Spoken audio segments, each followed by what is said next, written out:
NDA सरकार को लेकर कई तरह की चर्चाएं हो रही हैं। नीतीश सरकार का नया मंत्रिमंडल कैसा होगा? सीएम नीतीश अपनी नई कैबिनेट में किन चेहरों को जगह देंगे?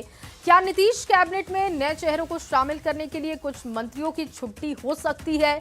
इस पर कई तरीके के कयास लगाए जा रहे हैं।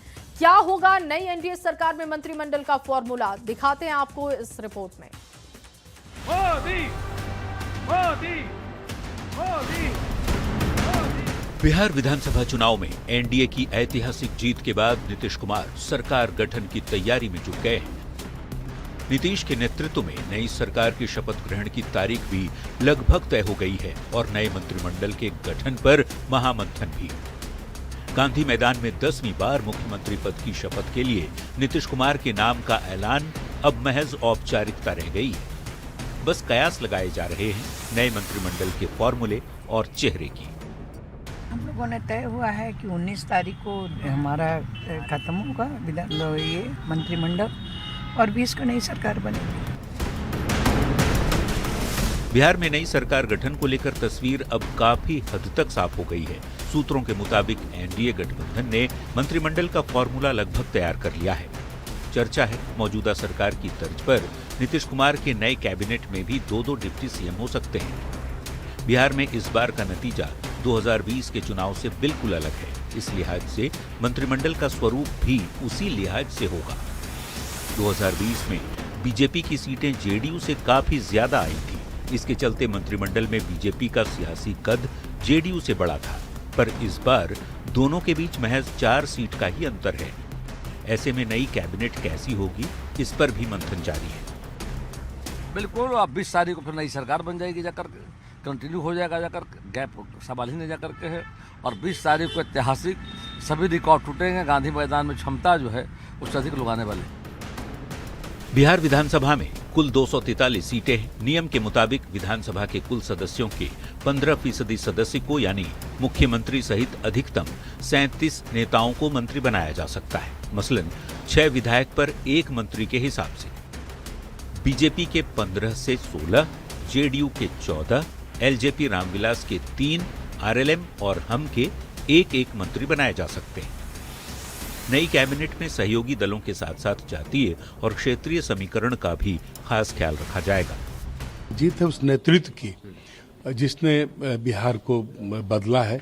यशस्वी प्रधानमंत्री जी और यशस्वी मुख्यमंत्री जी के नेतृत्व में हम सबों ने बिहार को बदलने का जो काम किया। माननीय मोदी जी और नीतीश जी के नेतृत्व में सब लोग मिलकर काम करेगा और बिहार को आगे ले जाने का काम करेगा। पूरा बिहार इस बार एक हो गया है, जात पात धर्म से ऊपर उठ के। यही है कि एनडीए की प्रचंड जीत हुई है। भी लोगों की उम्मीदें जगाई गई है, उस सभी उम्मीदों पर खड़ा उतरना। तो मेरे क्षेत्र में भी मुझे बहुत सारे काम करने हैं। नतीजे के दिन दिल्ली में प्रधानमंत्री नरेंद्र मोदी के भाषण के बाद इस बात की चर्चा तेज है कि इस बार नीतीश सरकार का चेहरा काफी अलग हो सकता है। विकास की गति तेज करने के लिए अनुभवी मंत्रियों के साथ साथ युवाओं को भी कैबिनेट में जगह मिल सकती है।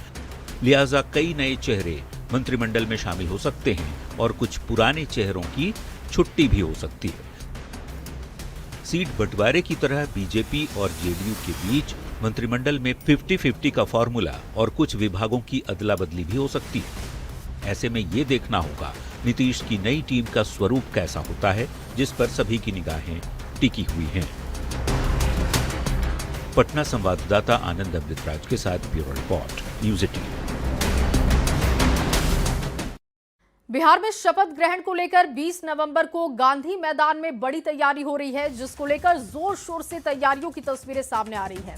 दूसरी तरफ इस बात की चर्चा भी बेहद तेज है कि नीतीश कुमार अपने मंत्रिमंडल में जेडीयू कोटा से किस किस को जगह देंगे।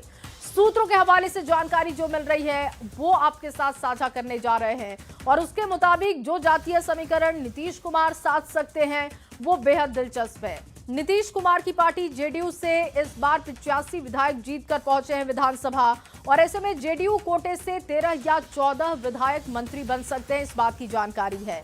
नीतीश कुमार के मंत्रिमंडल में जो जातीय समीकरण हो सकता है वो कुछ इस तरीके से होगा, आपके सामने रखने जा रहे हैं और ये बहुत दिलचस्प है। देखिए, जातीय समीकरण को साधा जाएगा। अति पिछड़ा से 3 मंत्री बन सकते हैं। कुर्मी समाज से 2 मंत्रियों को जगह मिल सकती है। अगर कुशवाहा समाज की बात की जाए 2 मंत्री बनाए जा सकते हैं।